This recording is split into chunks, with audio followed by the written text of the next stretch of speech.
Beni düşürmesinler ya. Geçen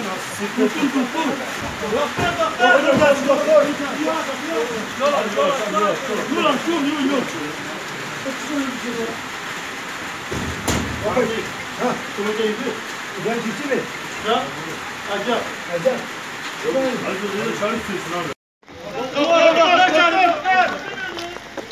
Doktor gelsin. Doktor.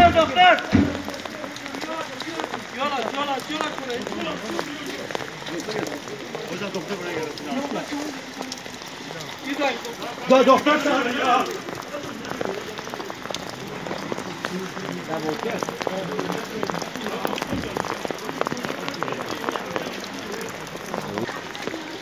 Girme içeri, girme.